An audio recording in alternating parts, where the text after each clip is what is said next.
Dimulai sekitar 400.000 tahun yang lalu, dan sejak saat itu hingga sekitar 10.000 tahun yang lalu, letusan biasanya bersifat efusif dan lava yang keluar bersifat basaltik. Sejak itu letusan menjadi lebih eksplosif dengan lava andesitik kental yang seringkali menghasilkan kubah lava.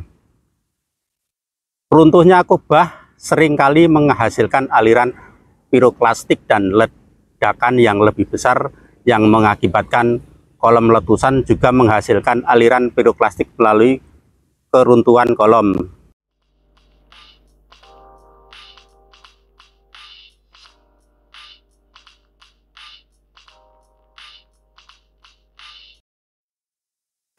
Sobat pemirsa New KNI TV dimanapun Anda berada, kali ini saya berada di mana nih, di Kelurahan Wedo Martani. Pagi ini saya melihat kemarin itu rutinitas saya mengantar anak saya sekolah ke SMP 4 Pakem. Pagi itu kan kelihatan Merapi itu kan kelihatan cerah sekali. Baru kali ini saya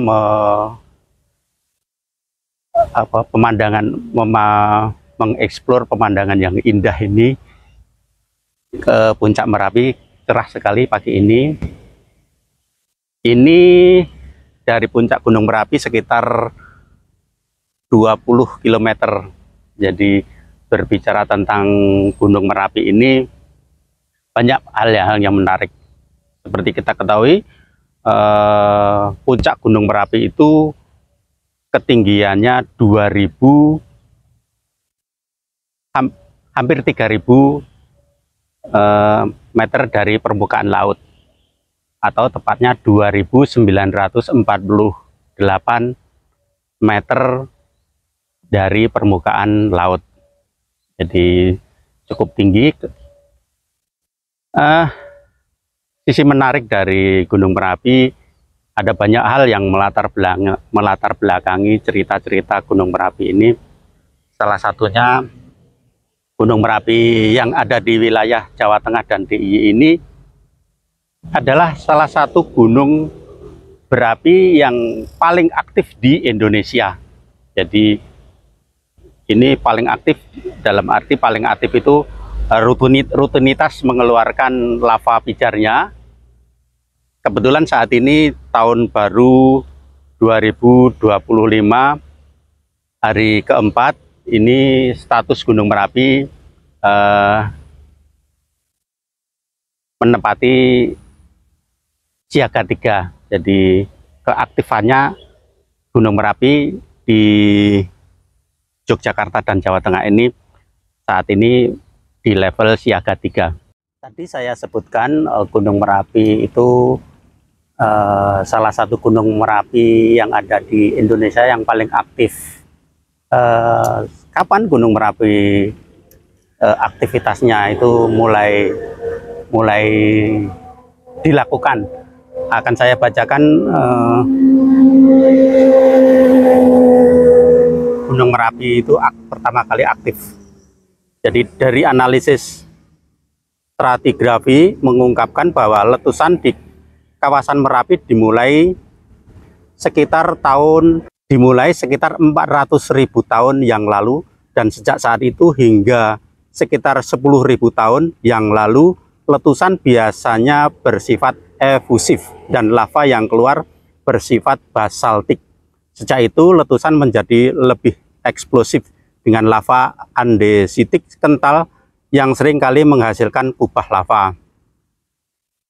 Runtuhnya kubah seringkali menghasilkan aliran piroklastik dan ledakan yang lebih besar yang mengakibatkan kolom letusan juga menghasilkan aliran piroklastik melalui keruntuhan kolom. Kemudian nama Gunung Merapi itu berasal dari bahasa Sangsekerta, gabungan dari bahasa Sangsekerta Meru yang berarti gunung dengan bahasa Jawa api yang berarti api. Dengan demikian Merapi dapat diterjemahkan secara longgar sebagai gunung api ataupun gunung berapi. Merapi merupakan gunung termuda dalam kelompok gunung berapi di selatan Jawa.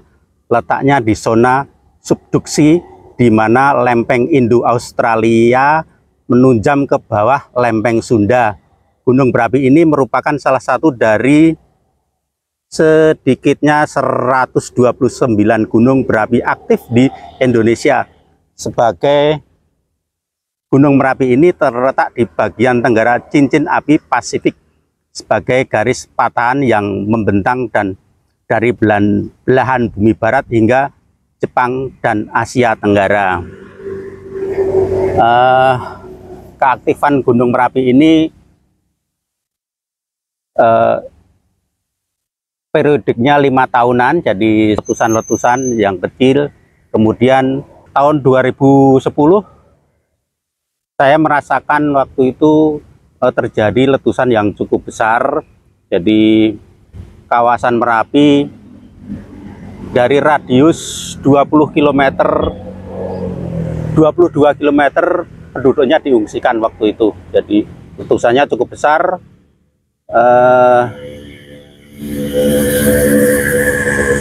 sampai membubung sekitar 3-4 km wadus gembelnya.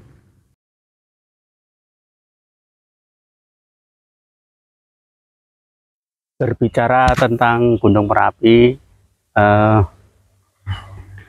banyak cerita yang melingkupi keberadaan Gunung Merapi itu. Salah satunya yang berkaitan dengan Keraton Yogyakarta. Pada bulan tertentu, misalnya bulan Jawa, Keraton Yogyakarta melakukan labuhan ke puncak Gunung Merapi, yang dulu sering dilakukan sebagai juru kunci Gunung Merapi adalah Mbah Marijan. Itu melakukan ritual labuhan ke Gunung Merapi. Labuhan ini barang-barang milik Sultan Yogyakarta dilabuh ke puncak Gunung Merapi. Dalam hal ini yang melakukan upacara tradisional labuhan adalah waktu itu Mbah Marijan. Sekarang sudah digantikan anaknya tiap labuhan di puncak Gunung Merapi itu. Kemudian cerita yang lain berkaitan dengan Keraton Yogyakarta, di mana puncak Gunung Merapi yang ada di sisi utara Keraton Yogyakarta, kemudian Yogyakarta di tengah-tengahnya, kemudian di selatan laut pantai selatan. Di situ di antara puncak Gunung Merapi kemudian Keraton Yogyakarta pantai selatan itu ada semacam garis imajiner, jadi garis lurus yang menghubungkan puncak Merapi, Keraton Yogyakarta, kemudian pantai selatan. Puncak Merapi kalau ditarik garis imajiner adalah kalau di kota Yogyakarta itu ada semacam bangunan tugu di tengah jalan itu, tepatnya di utara kawasan Malioboro ada sebuah bangunan tugu. Di situ ada puncaknya bisa ditarik garis lurus di puncak Merapi, kemudian puncak Tugu, kemudian Keraton Yogyakarta di Siti Hinggil itu sampai ke selatan itu ada garis lurus horizontal, garis lurus menghubungkan puncak Merapi, Keraton Yogyakarta, kemudian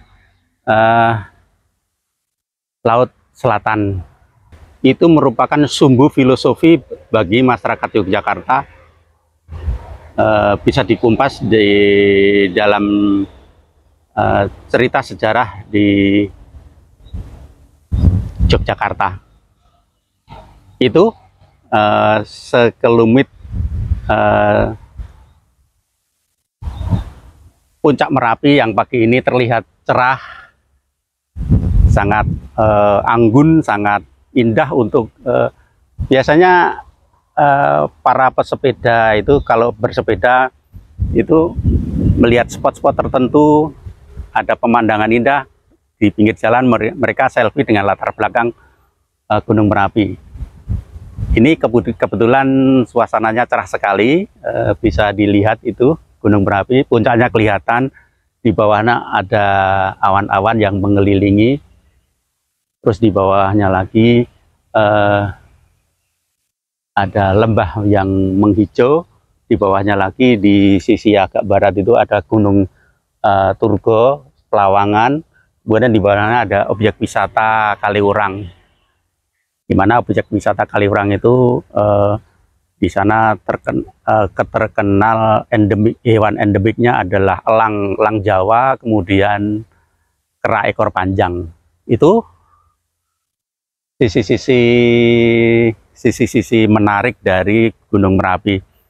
Ini saya abadikan dari sisi selatan 20 km dari puncak Gunung Merapi.